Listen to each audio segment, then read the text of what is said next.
ꯑꯩꯒꯤ ꯀꯥꯟꯅꯕꯝ ꯈꯪꯗ꯭ꯔꯕ ꯁꯥꯔꯇꯤꯐꯤꯀꯦꯠ ꯃꯌꯥꯝꯁꯦ ꯍꯟꯗꯛꯀꯤ ꯑꯅꯧꯕ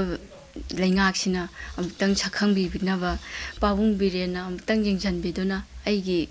ꯁꯥꯔꯇꯤꯐꯤꯀꯦꯠ ꯃꯌꯥꯝ ꯑꯃꯗꯤ ꯑꯩꯒꯤ ꯇ꯭ꯔꯣꯐꯤ ꯃꯌꯥꯝ ꯑꯉꯥꯡꯒꯤ ꯁꯥꯟꯅꯄꯣꯠ ꯑꯣꯏꯗꯨꯅ ꯂꯩꯔꯦ꯫ ꯔॉक क्लाइंबिंग मसानागी ओइना पांगतोकपा तोंगान तोंगानबा नेशनल अमसुंग इंटरनेशनल कॉम्पिटिशन सिंगदा फंगलकिबा मेडल अमसुंग ट्रॉफी सिंग असिदी अंगांगी सानपोट ओइना तादना लेरे चही 15 दा होनरकिबा सिंग लेंगाकना खरदा ओइरबसु खंगबिरबदी सानरोय अमा ओइरमी हाबगी चाकतोकना हिंगबा ngamgani हाइना इंटरनेशनल की कॉम्पिटिशन दा मणिपुर की ओइना इहान हानबा मेडल लोबा ngamlakrबी संजम देवलाना ममी टीवी की स्टाफ रिपोर्टर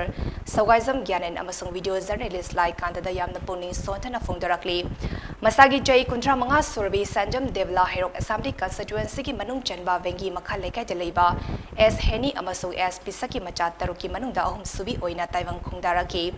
मसागी चही 13 सुरकपा कुंजालिसिंग अनीदा महाकी मदोम चाथोकपी अमना Manipur mountaineering and trekking association MMTA दा पुसिनबीकी MMTA दा हेक चंगबगा देवलाना कनाबसु तुंग हन्ना येंगलमदना माई पाकपगी लंबीदा चंगसिनबा हौकी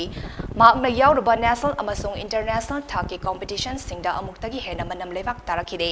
सरुक यारबा कॉम्पिटिशन खुदिंगमक्ता मेडल अमा नत्रगा अमा फुरक्तुना मणिपुरगी सक ताकपदा अचौबा थौदांग लौकी माकी सानबगी कैरियर दा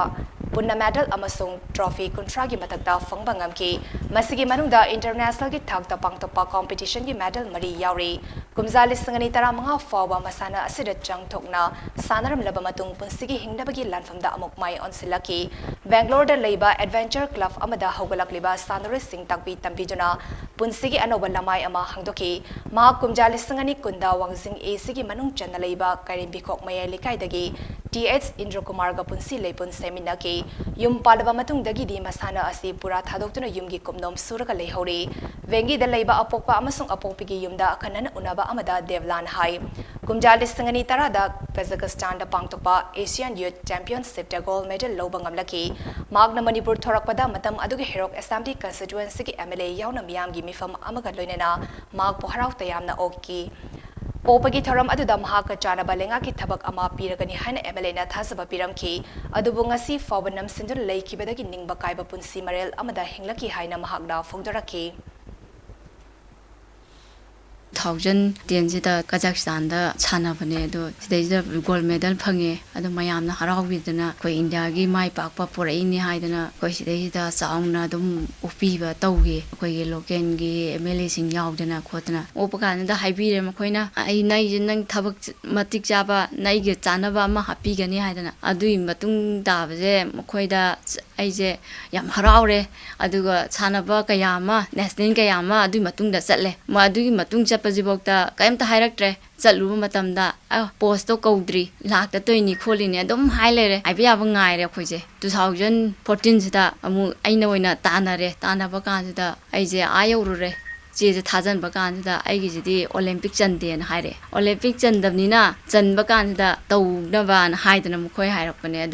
अदुगी मतुंग दाबजो नमछल थमगरे मसिगी पोसे पिने तमा खाए अदो आइना सुमाइ सुम लेबदि यादबनिना आइ दुम मपानलमदा दुम चले आइ साना साना कोच सोइना दुम बेंगलोर दा लेगरे दुम उनाबा अदुदा देवलाना मखाताना हाई मतम अदुगी लेंगाकना मसक महाकी होना जमन सिंह अदुबो सखंग की द्रबसु हौजिक लमदम असकी मपी मपा ओइरिबा चीफ मिनिस्टर एन बिरेना सानरोय सिंह दा येंगलिबा अखनबा मीटिंग अदु महाकी मथक्तसु येंखनिंगबगी अपाम्बा लei करिगुंबा चीफ मिनिस्टर एन बिरेना मीटिंग संगबिरक्लबदी मसाना असिदा खोंगदारिबा सानरोय सिंह दसु अचौबा इनोट अमा पीदुना लमदम असगी मिंगचट मखाताना पुरकपदा चाउना मतिंग पांगबा ngamgani hainasu देवलाना मखाताकी आइजे थाजबदी मांगरमने पुरा मांगमने थाजबदी सुमाइ तौबने जे आई हंतक खोगे BJP न पानबजे खितंग आइजु येंगज्राना खले ममांगी पालंबजिना कयमता सुमाइ सपोर्ट तौबिद्रे हंतंग किजिगा हपे येंगनिंगने आइगी कानबम खंगद्रब सर्टिफिकेट मयामजे हंतकी अनौबा leingakसina amtang sakhangbibinaba pabung birena amtang yengjanbiduna aigi certificate mayam amadi aigi trophy mayam angang shanapot oiduna leire simtang di yengjanbiyo haidana aigi matik jaba isaga chana jaba amtang aingonda upai amtang pibiragadi kayam yam nungai jagani aduga aigi tungda hawrakliba aigi rock climbing gi makha tana chana janingba kaya ama